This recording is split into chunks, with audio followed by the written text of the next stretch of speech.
আমি যে কন্যা সন্তান জন্ম দিয়েছি, আফসোস। তবে আফসোসের কারণ সেটা নয়, আফসোসের কারণ সেটা নয়।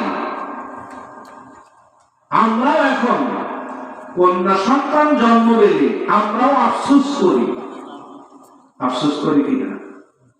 মনে করিলাম একটা তা যা হওয়া হয়েছে, বলে কি বলে না, কথা বলে না। আল্লাহ, মা বলে না, অন্তরের কান লাগায় গল্প করা যাবে না,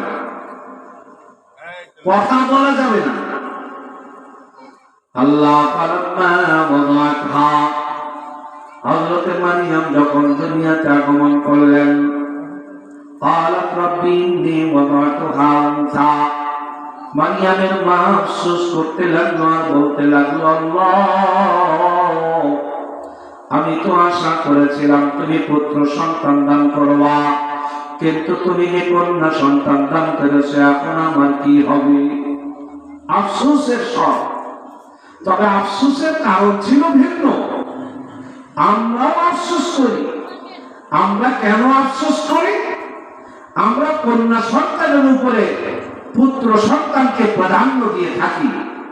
আমরা কেন আফসোস করি? আমরা কন্যা সন্তানকে মা বাবার জন্য একটা বোঝা মনে করি। আমরা কেন আফসোস করি?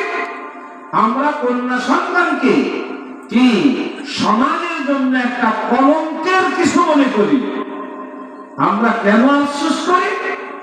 এ সমাজে, আমাদের পরিবারে, আমাদের ভিতরে গরু, ছাগল, হাঁস, মুরগি ইত্যাদি ইত্যাদির যে মূল্য আছে, বর্তমান সমাজে অনেক ক্ষেত্রে দেখা যায়, যদি ভিতরে গিয়ে ভিতরে হাত দিয়ে যদি আনেন, তো দেখবেন একটা ঘরের সুন্দরী মেয়েরও সেটুকু মূল্য নেই। ও পাশে গরু একটা নিয়ে যাচ্ছে, 1.5 লাখ 2 লাখ টাকা দিয়ে যাচ্ছে। এই পাশে আপনার মেয়েকে আপনি শিক্ষা দীক্ষা দিয়ে মানুষের মতো মানুষ করে সর্বশেষ এক রাম ছাগলের হাতে তুলে দিচ্ছেন। সে আপনাকে কিছু দিয়ে তো দূরের কথা,